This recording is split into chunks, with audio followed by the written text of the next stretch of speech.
Hello, Roch. How are you? Hello, I'm good, thank you. I'm going to start off with what do you think um, is important for people to understand about your journey before we go into it? And what is the thing that you hope that others might take from listening to your journey? Um, well, I think I want to start off by recognizing that every story is unique, and I fully appreciate some elements of my story. I can come out with a sense of privilege. However, I sadly believe that there are lots of women out there that will identify with some threads of my journey. Um, and I just want people to feel validated and seen and heard. And as you've alluded to, this is quite a big exposing situation to be in, but I'm hoping even if at least one person kind of can relate to a little bit of the emotions and the experiences I've had, then hopefully it's worth it. Thank you. Well, let me proceed with how are you now emotionally in terms of everything you've been through, and we've spoken in the last couple of days before this, it's bringing a lot back. How are you? Yeah. Well, if you'd asked me a week ago, I was absolutely fine. um, I've been thinking about this question. I would say I am a work in progress, which I think is pretty common of the just people nowadays anyway. Um, yeah, I'm all right. I think I'm a few years on from kind of the most recent significant situation, so I've got a bit of the luck that I've had a bit of time on my side now to kind of sit with everything. But like a lot of people, I've put a lot of stuff in boxes. I've squished a lot of stuff down. I'm a work in progress, like we all are, but I'm feeling better. But I'm on, I guess, the other side of that trauma experience where I'm now trying to process things that have happened as well. So I'm fine. Day to day, I'm fine. But I must admit, the past week has absolutely activated some feelings. I truly believe in body holds the score. Um, and even psychologically, I don't even have to think a thought. I can just feel it come up in my body, and I can recognize their sort of trauma responses that I've had to some of the experiences. um, Raj, it's taken, or you've been encouraged for around 10 years to share your story by friends and loved ones. This is the moments that make you hide. In your case, a while, understandably. Where shall we start? Could you talk us through where you feel comfortable starting? Yeah, we'll start from the beginning. Sounds Make good. it makes sense, doesn't it? Obviously, I don't want to give too much away in terms of, daughter's name, identity, all that sort of stuff, but she is the core of the story. So, 2014, I was pregnant and had a pretty straightforward pregnancy. I was incredibly lucky.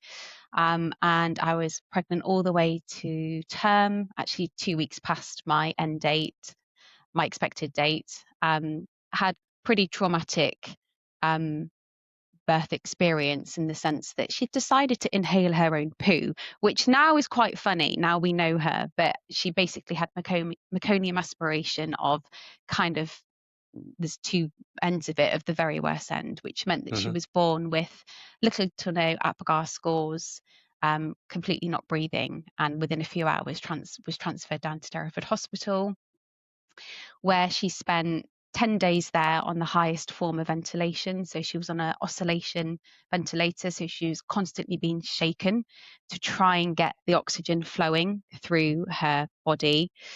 At that point, she was getting worse. Unfortunately, she was too sick for other hospitals to take her.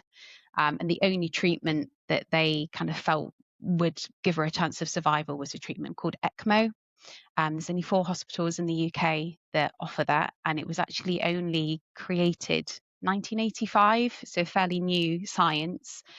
Luckily, Leicester Hospital agreed to take her, so she was airlifted by a RAF helicopter up to Leicester, where we then followed the next day. That ultimately saved her life. So she received ECMO treatment, which, if you just give it a Google, it will explain what it was. Basically takes she had 2 cannulas into her main arteries here, and it reoxygenates the blood, takes it out of her body, circulates it through a machine, puts it back into the body with fresh oxygen, which then gave her lungs a complete chance to rest, which is what they needed because they were filled with the meconium and everything else. So after that, she was then transferred to another hospital, then another hospital. We had prolonged stay, and then eventually came home with her on at-home oxygen, which she was on for a couple of months. And you wouldn't know it now. She's absolutely healthy.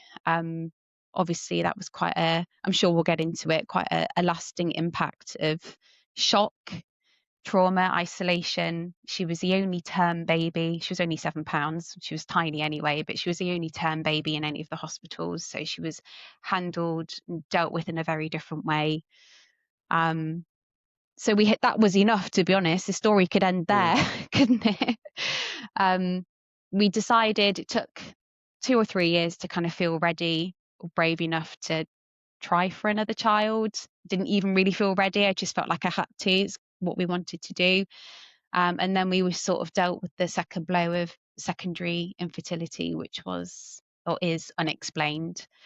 So that was obviously tricky to navigate. We then decided to go ahead with some IVF. We did 3 or 4 rounds of IVF, lost 1 or 2 sort of early stage pregnancies. And then our very last embryo, we got all the way to 13 weeks and sadly lost that one as well.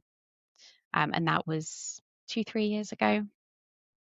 That's kind of where it ends, I guess, in terms of actual events. Thank you for sharing, firstly, and thank you for reliving those times.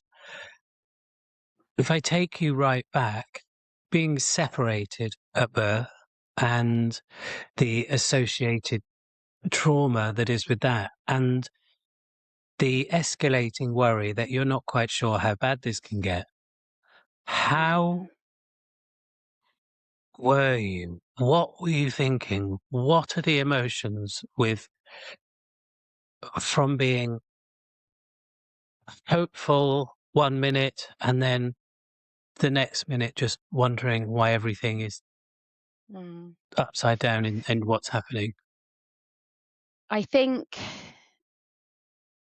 it's kind of what we said before. I just had no choice but to get through each day.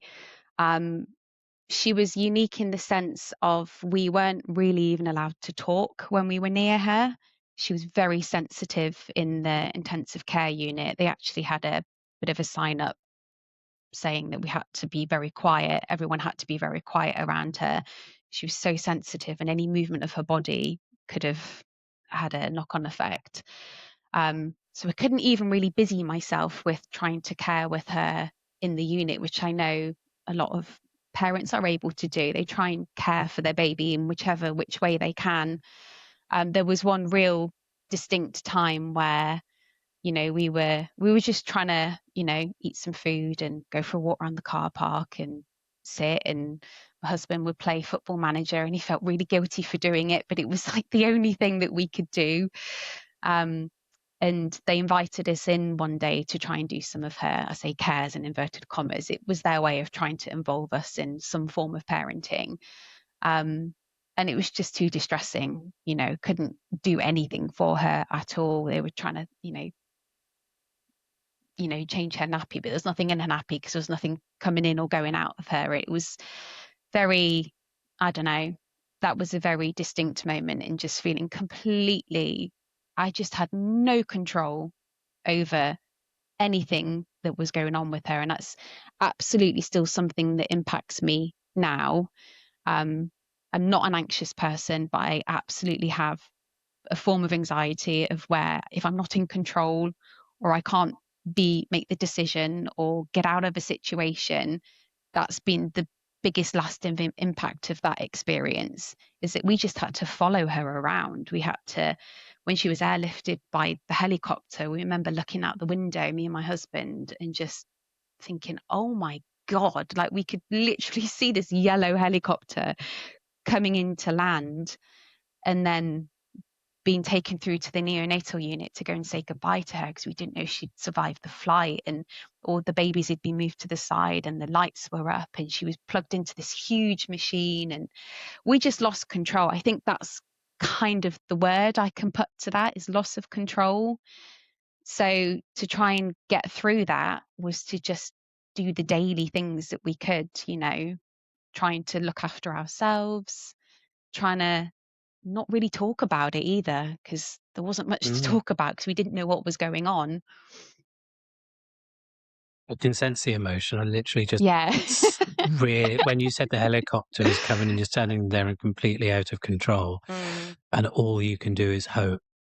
I'm going to hover on this for a second. You mentioned about the guilt and the guilt at your husband playing, just getting through time. Yeah. Where did guilt sit in all this? Because I know at times you couldn't even be together, if I'm right in saying. You had to be in perhaps one in, one out, separate rooms. How was it? Yeah. Yeah, guilt's a bloody, try not to swear, isn't it? It's just such an unhelpful emotion because it doesn't serve any purpose apart from shame, which is just as bad. I agree. Yeah, to be honest, I don't know if I felt the guilt in that moment. I think I look back and feel guilty, and I can reframe it and know that I had absolutely no control over that, and guilt was not a necessary emotion to be feeling. But of course it comes in because you're fed so much throughout pregnancy and stuff that you see just on social media, or like the narrative that you're fed. All the pregnancy books I read, all the classes I went to prepared you for this perfect birth. And I remember there was one book I had from the library that had the tiniest little section at the back, which was about if your baby needs special care. It just wasn't on my radar. And rightly so. I think you have to protect, women that are pregnant and not put the fear of God into them, which this now will, if anyone wants to, go on that journey. But yeah, guilt does come because it was unexpected. So I wasn't prepared, had absolutely no resource to the fact that actually I might leave that hospital without a baby. So A crucial, important point. With social media and media in general, and everything being perfect and illustrated as that there's no problems, it never crosses anyone's mind that they're going to come out with complications. Is this not spoken about at all? I suppose it's not. Or this is why this is so truly inspirational, because there's nowhere for people to go if they do experience it. Is it something that's no. just not spoken about? Is there? You mentioned shame and guilt, and we're all trying to be perfect in today's world, so this contradicts that. Where do we go to Yeah. talk about these things? Yeah. It's not glamorous, is it? That's the problem. It's not shiny. It's not you know, the Instagram perfect picture of the baby's hand and 1 month old signs, and and that's brilliant for those people that have those experiences. I had no resource, and I remember coming out of hospital, and I did feel even slightly more ostracized because she wasn't premature. She was a term baby. So she had completely different health complexities to what a preterm baby would have as well. And they kind of have a, not straightforward at all, but you can kind of see the trajectory that they need to go on. But she had completely, really kind of rare um, complexities to her condition. So when I came out of hospital, and I remember sitting at home with this baby that was on oxygen, I didn't know what the hell I was doing with her. We'd had 4 or 5 weeks of full monitoring, full backup of the hospital, and I'm sat at home, husband's back at work, and I remember just Googling trying to find some connection to someone, putting into Google, life after being in hospital with a full-term baby that was poorly. It was such a shameful Google search, but I was desperate for connection. I didn't have anyone in my circle that had been through anything that I'd been through. Two really close friends. One, her boy had been born on the same day, and another one 2 weeks before, and they were brilliant, but nobody can relate unless you've been through that sort of experience. And I still struggle now to access any information or, spoken about experiences similar to mine that I can really kind of connect with and go, God, yeah, bloody hell, someone else knows how that felt. Yeah, and this is hence why hopefully people will find that strength watching this. How does anyone reach out to you when you're going through something like that? When all you want to do, I presume, is shut the curtains, and you and your husband, who don't need to explain things to each other because you're both in the same boat, Mm, and you don't want to have to run through the story lots of times because it obviously is so painful, yeah. and also you're grieving, telling how it could have been, and everything else. What do you just close down? Do you? Yeah. We did, yeah. And everyone's different, aren't they? Some people kind of seek that external reassurance, validation, for want of a better word. I'm the opposite. I'm not on any social media anyway. I wouldn't be the sort of person that would announce a birth or anything like that in that way. But yeah, we absolutely did. Yeah, I remember at the time, I didn't even really take any pictures of her. I didn't. I was in such a state of shock. I just didn't want to do it. It was too graphic, to be honest. It's even now, it's the quite painful pictures to look back on. And absolutely, I will answer your question. I'm getting there. I absolutely look at pictures of her, and I'll even say to this day, that's not her. That's not the child we have now raised, because you look at the pictures and you think, how the fuck did she survive, to be honest? Um, but yeah, we just doubled down for sure, and it's a shared journey. It was my husband's journey as well. So we had to be quite aligned on what we wanted people to know. Had, good friends that kind of were the spokespeople, as it were. So, really good friend who's also a colleague. She kind of controlled that narrative for me in that end, really respected my boundaries. Didn't want any photos shared. I just wanted yeah, Mhm. she's had a girl, because we didn't know if we'd had to say that she'd, not made it. So we didn't want to, and it was our story. We're private as well. It wasn't really anyone's business at that No. point. And we were lucky. People really respected that. It was, but I can see on the other hand, it was also probably hard for other people to not really know what was happening as well. Tell you what must have also been hard by my thought, and you can tell me whether I'm right or wrong, was when other babies, like you said, were born on the same day or a couple of weeks later, and you were aware that they were being celebrated, and rightly so, and they were. I can only imagine that would accentuate the feelings that you were going through. Mm. And help me here if I get the words wrong, but like an envy, I don't know what the word is. I Yeah, no, genuinely don't know what the word is. I What don't am I even know trying if to there say? is a word. It's a feeling, isn't it? Yeah, Yeah. yeah, I agree. And I remember at the time, my two friends that had baby on the same day and a baby 2 weeks before, I was texting one of them, and I remember just feeling, yeah, envy's not the word. Envy has such a No. negative connotation, doesn't Mm. it? Yeah, what is the word? Maybe we need to invent one. But I remember just wanting to start again. And I do have guilt reflecting on that language. And I know it came from a place of survival. But I Mhm. remember texting her and saying, I just want to come home and start again. Like, there were times where we thought she was going to die. I just wanted it to happen so that we could just come home, start again. I mean, it's very naive, isn't it? But that was where my mind was. I just wanted to get it over with. We were so sure it was going to happen. We wanted it to happen so that we could just start again. yeah, it was like a feeling of being not left behind. Yeah, just like you. Yeah, I don't know what the word is, but I get what you're. But why Yeah, me? Why me? Kind of yeah, why, what, how, why? It's that yes, exclamation that I just yeah, someone tell me something. yeah. And What is the when you reason? when you talk about your feelings and how you felt and starting again, etc., I think it's so important to let people know that how they're feeling is correct for them.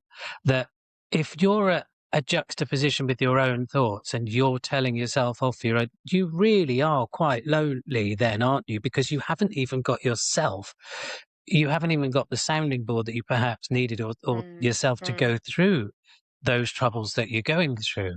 yeah, And you can't help how you feel is how you feel. yeah, yeah, yeah. Of course, but all these different parts that then decide to wade their way in and tell you off for Mm, feeling that way, and that part's louder than that part. That's really unhelpful. And you're exactly right, actually. When you're for anybody that's experienced something traumatic, your steady state has been really knocked off course, hasn't it? I'm mm, ordinarily a very composed, rational person, but put anybody into a traumatic experience, you lose that sense of self a little bit. And then it's then not helpful when you're then arguing with your lack of sense of self, because maybe the downside of withdrawing into yourself is that you haven't got that sounding board. You mm, haven't got that rational mind to go, oh my God, of course you feel that way. And that is, I guess, what we missed throughout that whole process, because rightly so, it was all about our daughter. It was about her getting better. And I actually remember when we got to our third hospital, we'd had an emergency cesarean with her. So I was, walking around with my cesarean scar. And in one of the hospitals, very unhelpfully, they decided to scare me with my scar, which was the last thing I needed, with worries that it was getting infected, and they'd drawn marks around me. And I'm like, bloody hell, I'm shitting myself mm. enough as it is. I Yeah, don't I yeah. don't need someone else scaring me.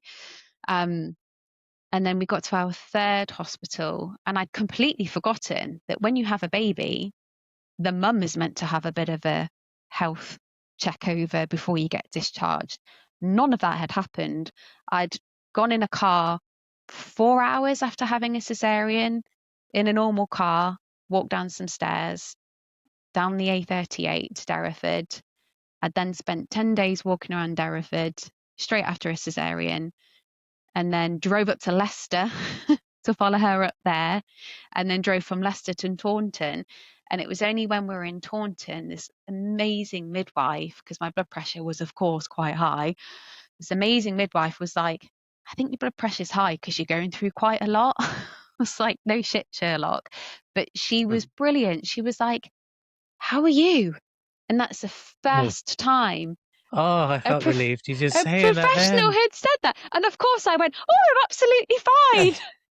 It couldn't be better. Which, if anyone knows me, will know that's such a Roch Oh, response. oh, But oh, oh. I'm laughing. But for all the women going through that Yeah. who don't have quite a resilient baseline, that's such a, you're just letting so many people down. Well, it sounds like it's very hard to reach out if anyone was there to reach out to, but there's no one Mm, actually there understanding all the informational support groups out mm, there to want to, even if you had the inclination or the strength to do that. mm. I don't know what the stat is, but 98% of things we worry about don't happen. Oh, yeah. When something does happen and you've proven that those worries could happen because the worst is happening and unfolding in Mm, front of you, does that make you hyper vigilant about everything? Because then yeah. everything is a possibility. Yeah. Yeah. For sure. That's my situation anyway. Um, yeah. And interestingly, I did have a bit of therapy after having her, and I had a great therapist who didn't put labels on anything. I'm pretty certain I had some form of PTSD. And we would talk about that, because I then had an extra layer of guilt that a lot of my anxiety and fear after that experience was that I would drop dead. Yeah. And I couldn't understand that, because I'd gone through that. The whole fear was around our daughter dying. And apparently this is quite common. You can put that fear onto yourself. Hypervigilance is absolutely the right term for it. Yeah. But anything is a possibility. Now, what was the process about getting better and the realization? Did you allow yourself to even think there's a possibility here, everything might be okay, or was it just no, until we know, we don't know? Mm. When did you start to feel, I think we might be okay? That's actually a really good question, because we were scared to ask that question. We were Mm. scared to ask the doctors that question because, like a politician, they can't ever give you a straight answer. But rightly so, there is that really fine balance, and it's the same with fertility treatment and everything, that fine balance of hope, also managing expectations. Mhm. And it is a hard job for doctors. They can't make promises. And I do remember when we were 10 days in, and one of the doctors, and they were amazing, came in and he knocked on our door late at night, because we were living at the hospital, and he pulled us into a room and he just said, she's not getting better. She's worse than where we would expect her to be at this point. So the next 24 hours are going to be quite critical. And that was that. And he walked out the office, and I think me and my husband turned to each other and we were like, does that mean she's going to die? Like, we were still You scared had to you had ask. wide lines to read between then, didn't you? Yeah. Yeah. And so that was then the night that the helicopter came in, and it was like something out of a movie. Oh But my goodness. throughout that whole process, we were scared to ask. And I think even until we were driving home with her, to be honest, and if you ask my husband now, it's a constant source of fear. Because I think when you've seen what we saw and you've lived on that knife's edge, um, you never really truly believe that things are going to get better. Um, but it's a good question to ask, because nobody can give you that answer, can they? You can't. You're never going to satisfy that desire to know, because nobody can tell you. Did you have to prepare for the horrible realization that you might have to prepare? And was that, I think you mentioned before, it came to a point where you thought we've got to prepare for the worst. And that must have been heartbreaking.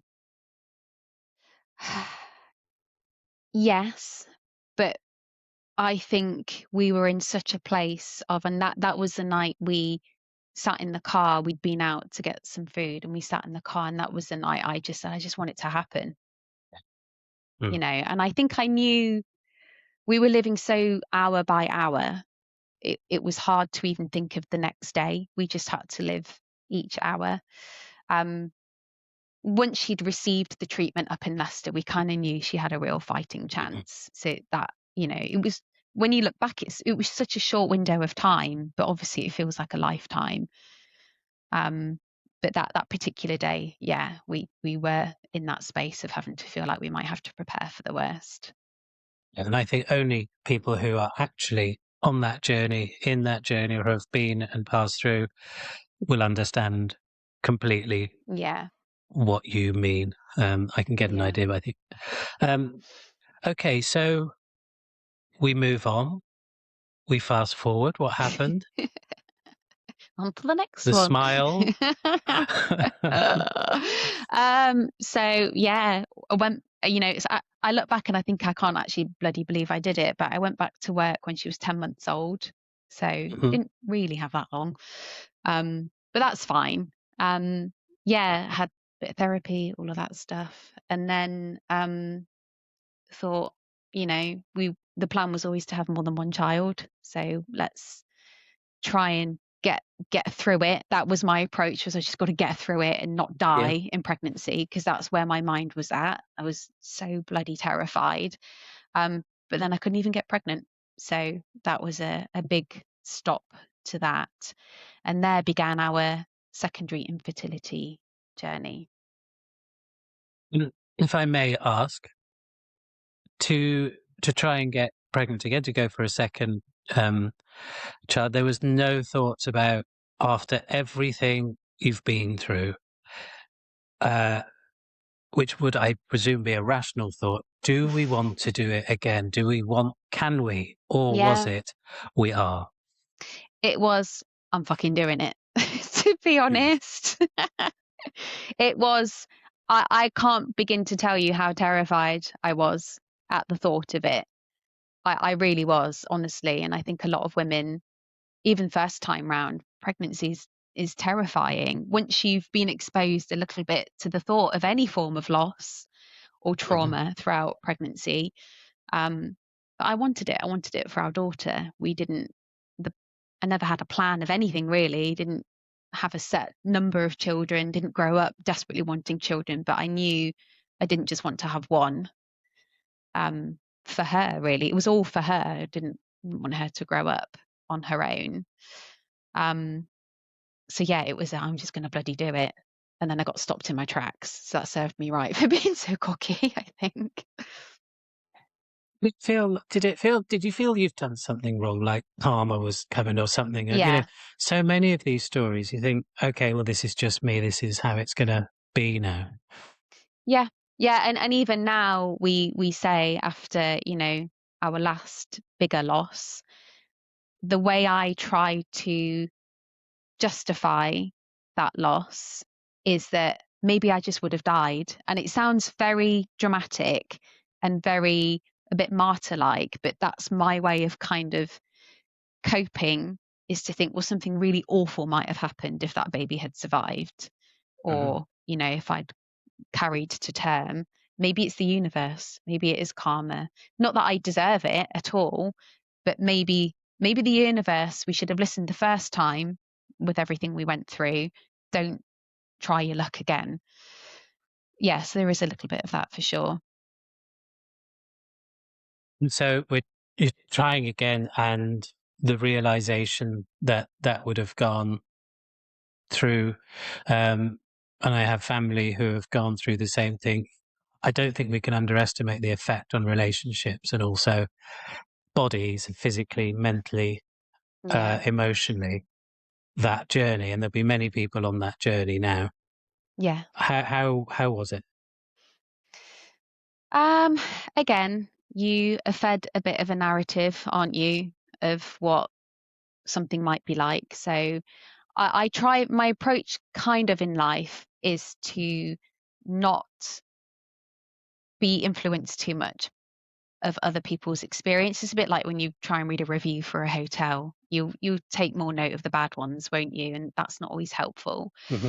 Um, yeah, it wasn't great. I think I was, there are people out there that have had much more nuanced fertility journeys than I have to even have one child. And I really conscious of my privilege that I have a living child and the chance to go through IVF. So I don't want anyone to feel invalidated at all. I really see and feel for the people that are living through fertility treatment, because a woman that can go through that can fucking do anything. I'll tell you that. Hmm. It's a lot.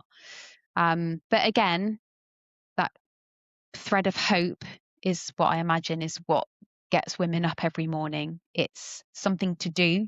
At least you're doing something when you're doing that treatment. You're taking action. When you've lost control in every other part of your life, you've got no control over something that your body should be able to do naturally. To actually start treatment sometimes is quite exciting, because at least you Hmm. know you're doing something and you're working towards a goal. So that definitely helps. I think you said before, how was it navigating work? How was it, like you said, about being grateful but wanting? Was Mm. it a complete confusion for you? Was the outside world almost a blur at that point? Yeah, yeah, and I guess the layer of secondary infertility treatment is that I was kind of in that mum world. I couldn't escape it. I think a lot of women, quite rightly so, will just hibernate, focus on their journey. I was still having to engage in friendship groups of second or third, bloody hell, third pregnancy announcements, and take my daughter to school and see pregnant women. And, it was a daily reminder of like, what I couldn't do. And anger, I used to feel really angry. Even now, I feel really angry. It sounds awful. And I'm sure there's loads of women that feel the same. Um, so that was difficult because I was like 1 foot in, 1 foot out of becoming a mum to another child. Um, yeah, and a lot of women will be doing this alongside work or other caring duties. And it is a lot, but you just do it. Women are amazing. They just show up. I try really hard not to bring that sort of stuff into work. Mm. Working away is a great distraction. It's difficult to manage treatment and work. You've got to have supportive employers and feel for people that don't. Um, turning up, trying to keep emotions in tow. You'd be getting a call from the clinic at lunchtime telling you that one of your embryos has not made it, or they've had to cancel. I got a phone call at work one day saying they'd had to cancel my whole cycle. I'd gotten all the way to my stimulation shot and too many bloody eggs. Don't have enough, and then you have too many. Mm. Um, it's constant, constant. What I can hear as well and really respect is the honest reflections, the moments that make us hide are the things that they can't say out loud. And when you said you wanted to be work grateful, but you just can't help how you feel about getting so close. And I think a lot Yeah, of people will resonate to that, even on the first, second, third, fourth, whatever it is, yeah, when they see others. And that's if you were in a group of like-minded individuals, you wouldn't be sort of ostracized in your own mind. You no, wouldn't feel you wouldn't worry because you'd have sounding boards around you. yeah, You would yeah, you would have other people recognizing, nodding and going, yeah, felt the same. yeah, yeah, And it makes you feel normal. But you can't yeah. even say those things outside of your own head. No, I do sometimes, which is probably not in my safe spaces. Yeah, I think if a lot of people spoke their thoughts, the world would be a much more honest place, wouldn't it? Yeah, Um, real life is not taboo. Real no, life is what we all go like. Who I think there's going to become a time where it all flips on the head, where everything that looks perfect will look like AI, will look unreal. And mm, actually, what we're searching for is connection, identity, support. We want to find our tribe. yeah, Have you found a tribe that us? no, for the secondary infertility remit. Like we were saying, it is a niche area, and it's a niche area in the sense that you have got the privilege of a living child, which so many people deserve and desire and will never achieve. So you have that, but you do have this. And I will have a forever grief and sense of loss of not only everything that had happened with our daughter, but of what I couldn't then achieve at the end. Um, it's a very isolating, small remit to be in, of which I know there are lots of women. I am like a weirdo. If I meet anyone and I think they've got one child, like I want them to be my friend because I want to Mhm. it's like you said, it's that connection. It is a connection. It is a unique experience. I have got some friends that have one child by choice, and that's amazing. And I love having those chats with them because it, you know, tries to give me a renewed sense of perspective of it's not really that bad. Sometimes you do want other people to sound off, and there's not much out there at all. I've tried to find some podcasts.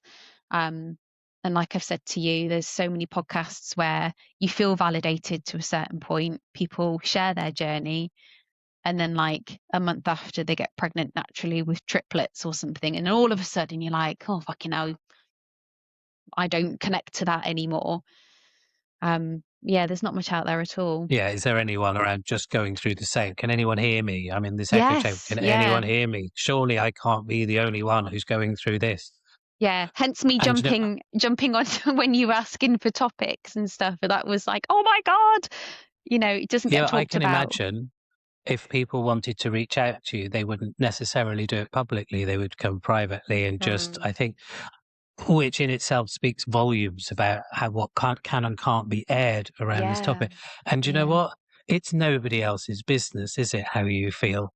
No, It's no. completely validated Yeah, because you're yeah. feeling it, and no one else can feel it Yes. unless they're going through the same thing, which many are, but also can't Yeah, voice it as well. yeah, yeah. Did it feel like it was kind of happening again? Did you think uh, because of the birth trauma and because I think you'll go on in a second about the loss um, and pregnancy loss, and then what were your emotions then, and who was around, who was there to reach out to, Mm. or is this why it's been almost dormant for this length of time?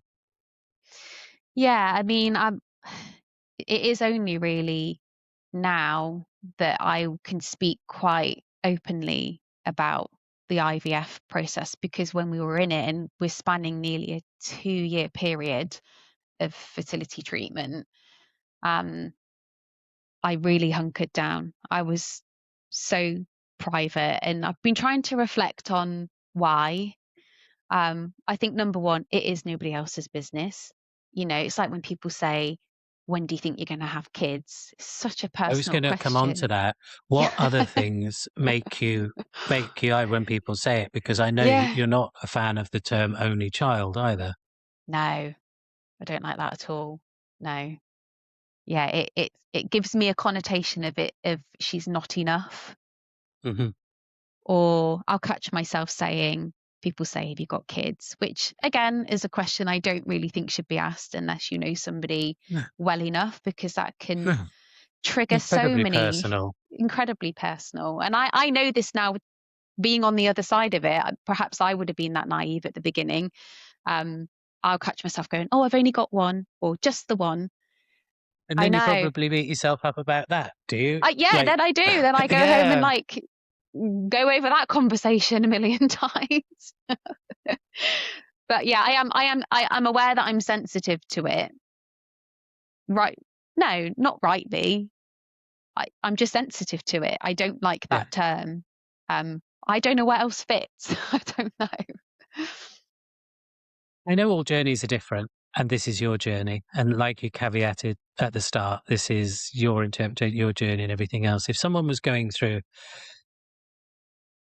not if, for other people who are going through similar journeys and who have been um, inspired by you being strong enough to tell your story and can pick on the moments that they were going through and hiding and wanted support but couldn't reach out or took everything personally and demonstrably against themselves. What would you say to them now that Mm, where there's a lot of stories of, like you say, privilege and perfect hindsight when it's, I did this and then, but now I'll look back and I've got a book out and everything is, but sometimes we don't want to see that. no. Sometimes we want to just to see others going through what we're going through and find allyship and support Yeah. just by seeing that we're not alone. Yeah. What would you say to those for the support that you didn't have when you were searching on Google all those years ago? I would say protect protect your peace, I think. Protect your time, know what your boundaries are. Don't take on other people's feelings. They're not your responsibility. You know, a lot of people feel like they deserve access to everything that's going on. They want to know updates. It's not your job to do that. It's you got to do what feels right for you in the moment. It's easier said than done. Um, and it's okay. It's okay if you are, like I did that really dark night, to think the darkest thoughts. It's okay if your mind takes you there. It doesn't mean it's going to happen. It doesn't mean you're less of a person. These feelings are coming to you for a reason. They're telling you something, and just lean into it. And it can be really uncomfortable leaning into those feelings. And again, I can say this from the perspective of I've been there and it didn't happen. but I truly wholly thought that it was going to happen. Yeah, I just think boundary yourself. I'm big on boundaries anyway. And like you said, don't go crazy listening to podcasts. Don't seeking connection in the right ways, I think is really important. All these good news podcasts are great, but they're not when you're in it. And I think that's why we shut off the world. That's why I controlled the narrative where I'd lost control in every other part of my life through my daughter's hospital stint and then the IVF and then the loss after that. The one thing I could control was who had access to my resource and the people that I let into that circle, and where I put my energy was really important. So it's just protecting yourself where you can. Yeah, and it's your journey. And in Yeah. short, really, bugger what anyone else thinks. Yeah. Yeah. But if you're You an know, overthinker, that's really hard. are they sitting around me? Are they supporting me? Are they here? Are they no? Well, yeah. Yeah. I can't honestly imagine what you've gone through, but everything that you've said, I can pick up on the emotions that you've led. Where are Yeah. you now on the journey? Where of perhaps I'm not going to even mention words because I don't know how you feel, but the words that so you might think are acceptance, are we moved on, Mm. not or not. Where are you today? How are you?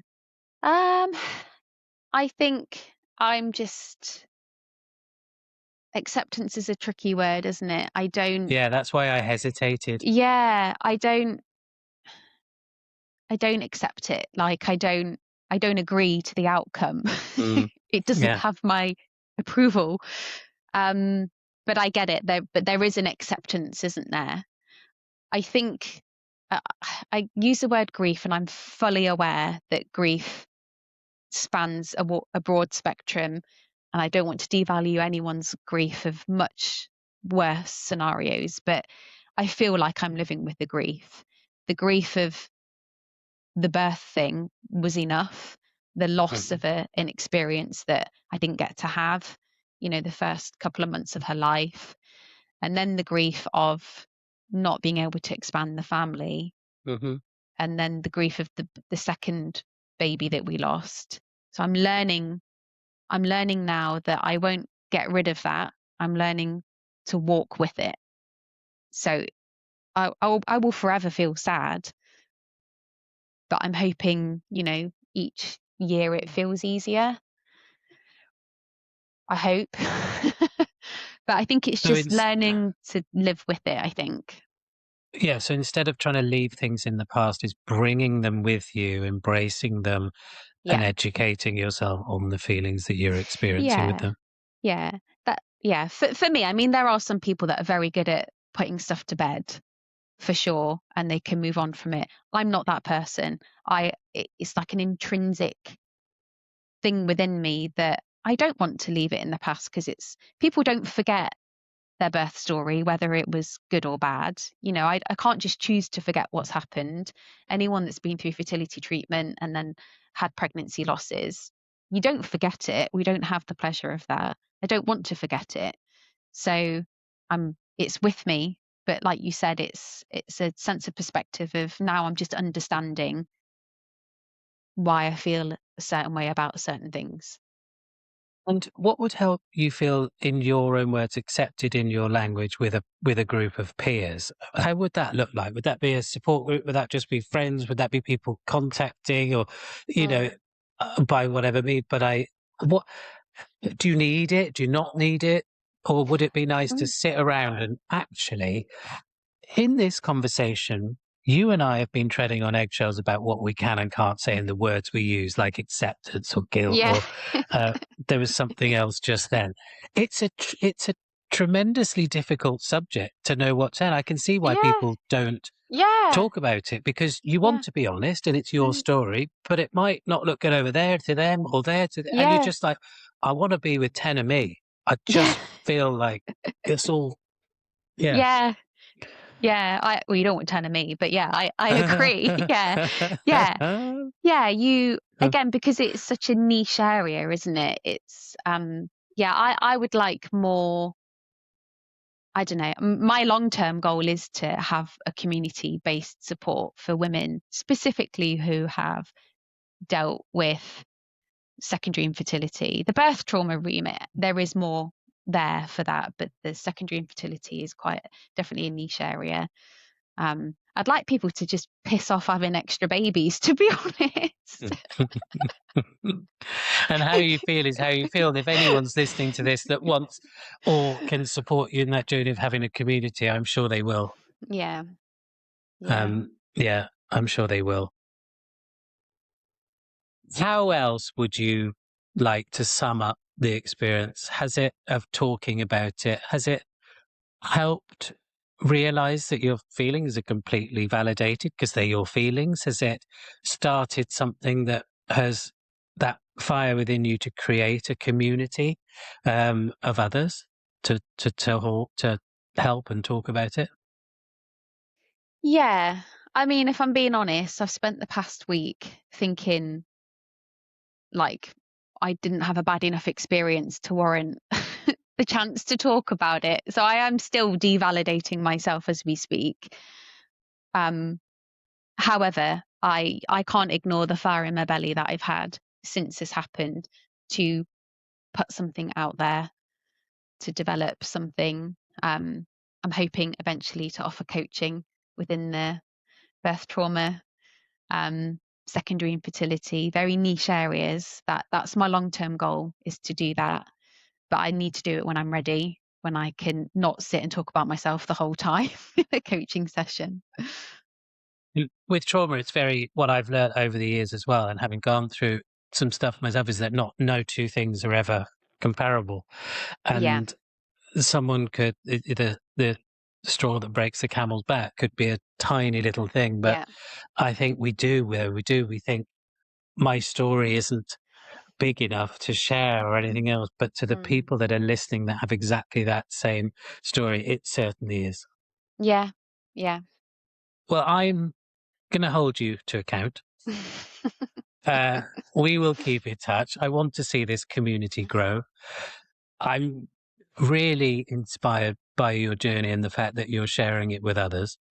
I can't thank you enough. Is there anything else that you would like to say to perhaps anyone who's going through a similar journey as yours? Or Just like, I see you.